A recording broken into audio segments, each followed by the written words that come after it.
Voici donc un premier compte-rendu pour la règle de figurine pillage. Pillage, le jeu de bataille du Haut Moyen-Âge.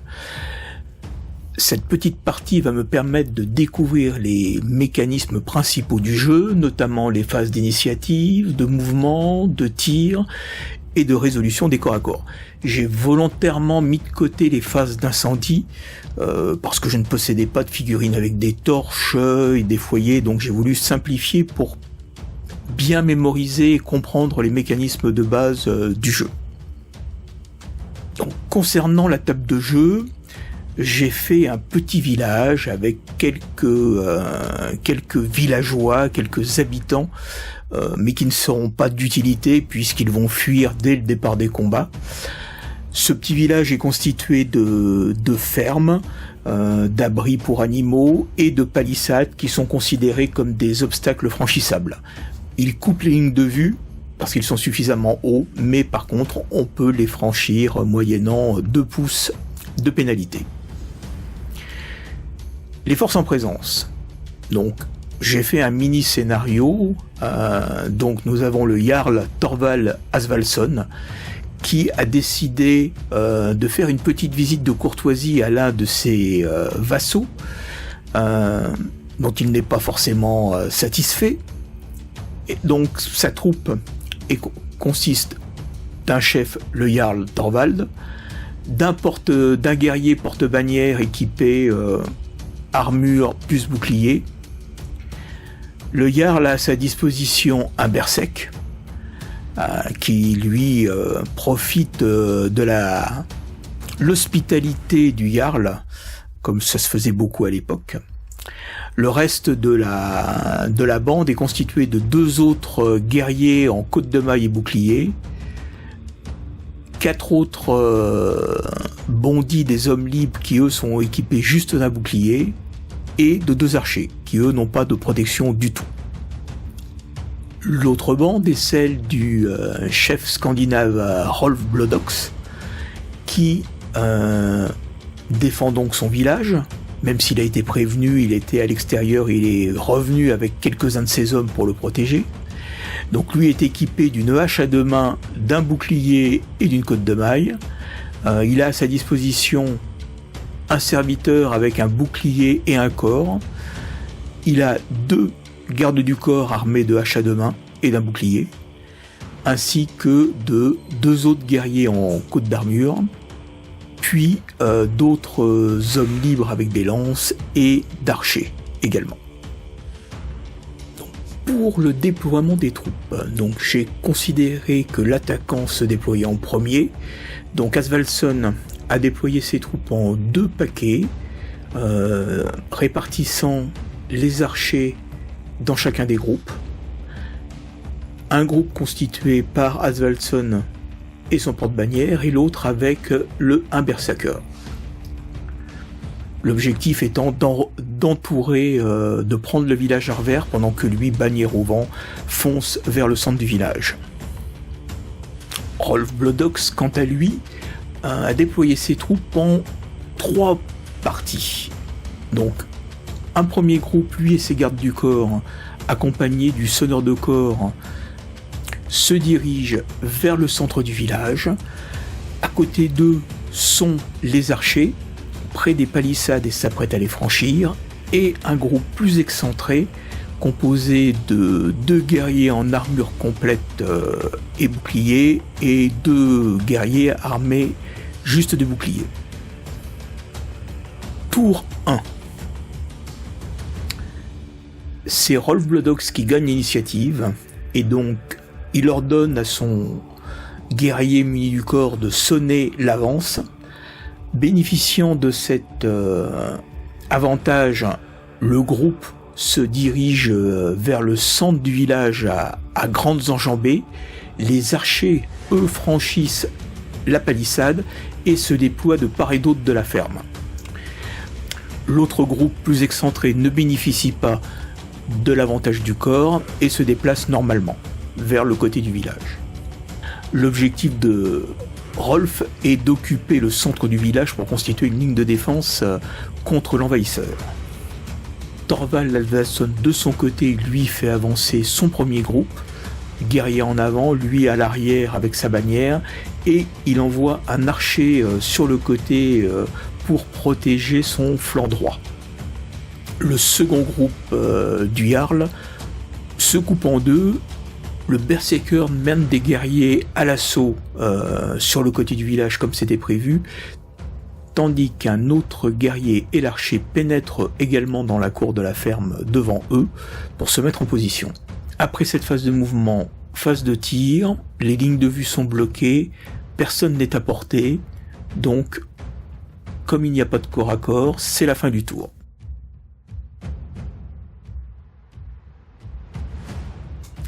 Pour ce deuxième tour, c'est Thorvald Asvaldsson qui a l'initiative.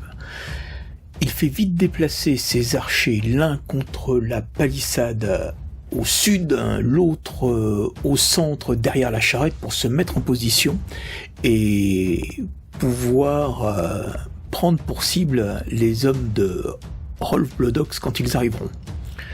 Le reste de son unité, donc le berserker, lui au nord, va se déplacer vers le centre du village. Son objectif est de provoquer en duel Rolf et tenter de lui infliger des dégâts. Thorvald Asvaldsson, quant à lui, reste bien derrière sa ligne de guerriers, en protection, et se dirige vers le centre du village. Pour ce qui est de Rolf, sentant la menace se pointer, donc Rolf se positionne vers le village avec ses deux gardes du corps de part et d'autre, prêts à encaisser toute charge ou attaque. Le porteur de corps est derrière, à proximité, prêt à intervenir. Les archers sont positionnés derrière la charrette, ceux-ci prêts à attaquer toute cible qui se présenterait.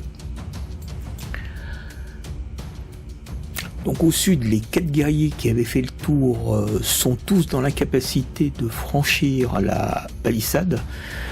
Les 2 possédant uniquement un bouclier parviennent à se mettre contre la palissade. Ceux avec armure et bouclier sont à proximité et une cible potentielle pour l'archer. Et c'est effectivement ce qui se passe. Nous sommes à la phase de tir, donc Asvaldsson déclenche les tirs de ses archers. Celui qui est le plus au sud tente de tirer sur l'un des 2 guerriers de Rolf qui arrive. Malheureusement, son attaque échoue. Il n'a pas réussi à toucher son adversaire. Au centre de la table, l'autre archer de Thorvald, lui, ne manque pas sa cible. Il touche son adversaire qui ne peut pas sauvegarder sa blessure. Maintenant aux hommes de Rolf de réagir, donc les 2 hommes près de la palissade lancent leur javelot et abattent le pauvre archer. Retour encore sur le centre du village avec les 2 autres archers de Rolf qui visent les guerriers qui arrivent en face. L'un est touché et ne parvient pas à sauvegarder. La seconde cible est l'archer de Thorvald près de la charrette qui lui aussi succombe à une flèche décochée avec précision.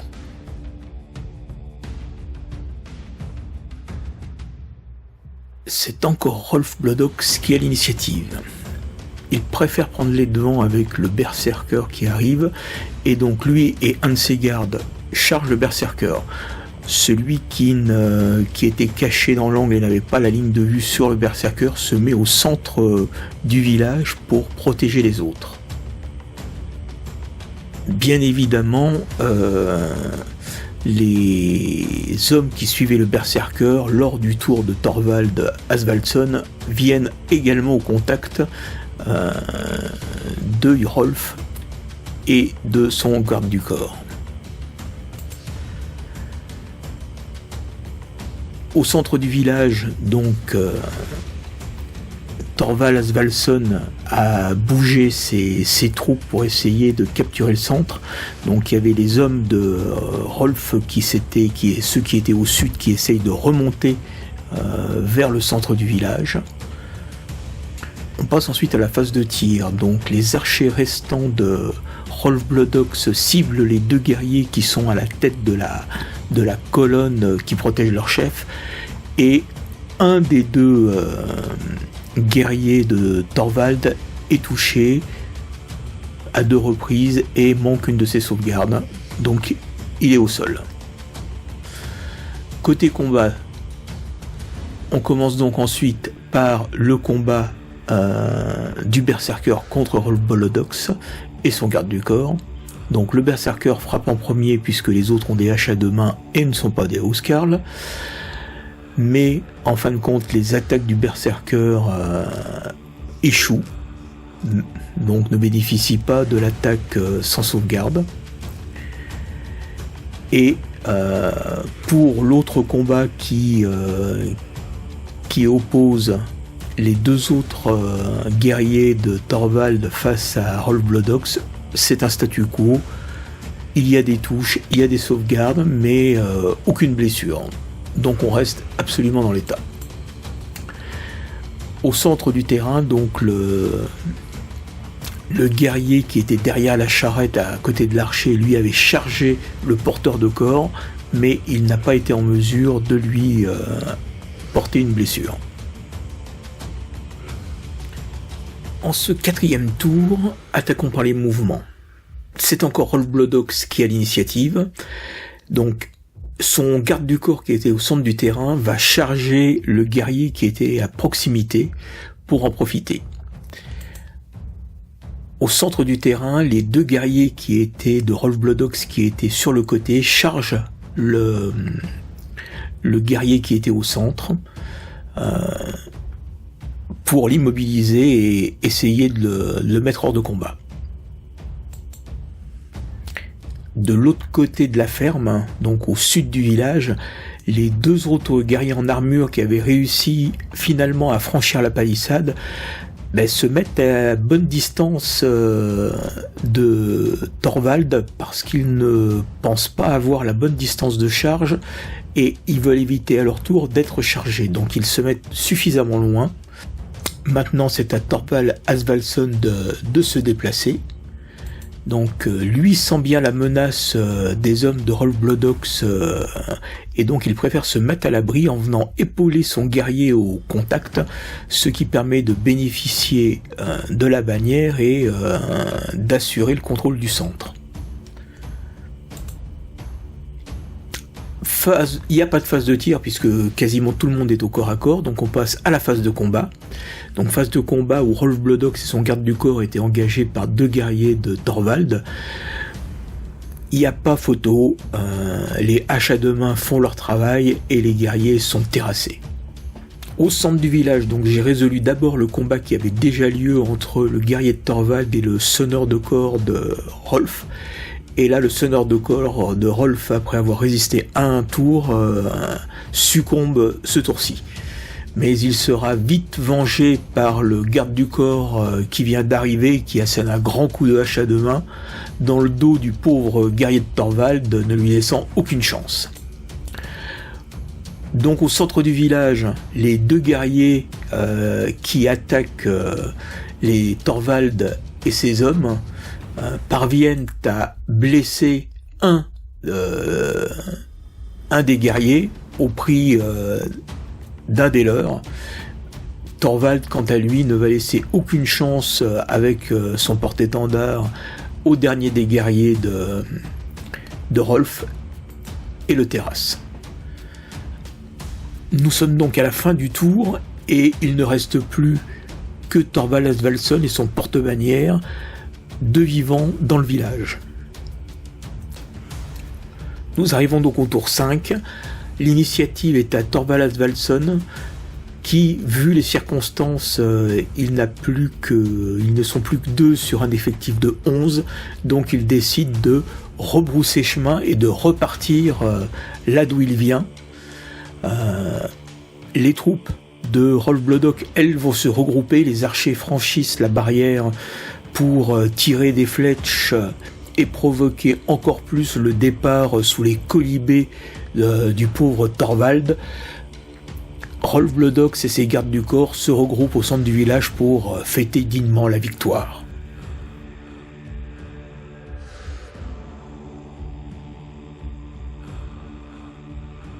Alors, le bilan de cet affrontement. Les règles sont plutôt simples à assimiler.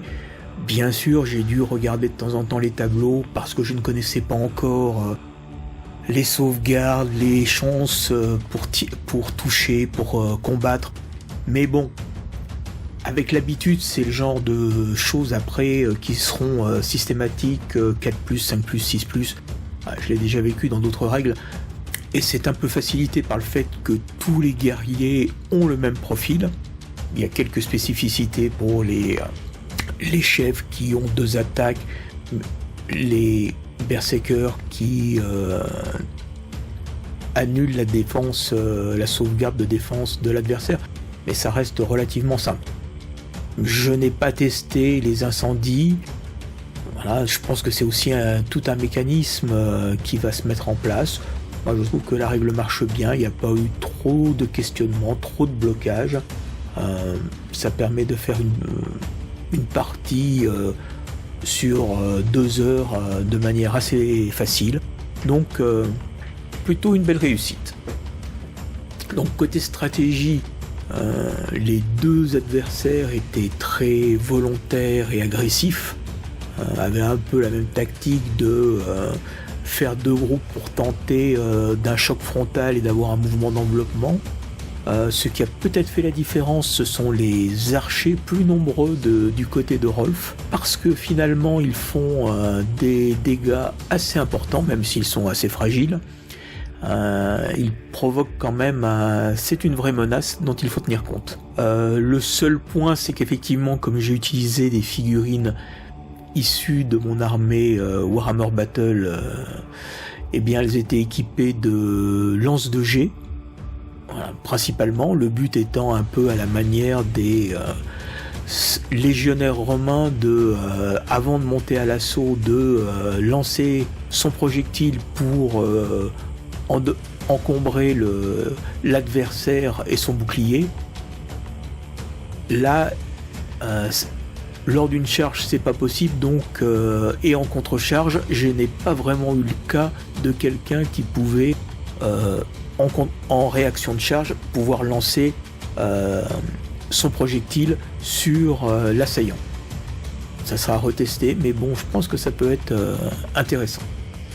Donc au final, une belle surprise avec des décors pas aussi beaux que ceux que j'avais vus à Octogone, mais ça donne envie de peindre des figurines, notamment des figurines d'armée que je n'avais jamais encore envisagées, peut-être des Normands et des Saxons, parce qu'une bande à pillage, c'est on va dire une vingtaine de figurines, c'est pas une armée pour Warhammer Ancient Battle avec une centaine de figurines, donc 20 figurines, ça peut se peindre relativement facilement. Surtout en plus quand on possède déjà pas mal de décors sur la période. Ça aide beaucoup.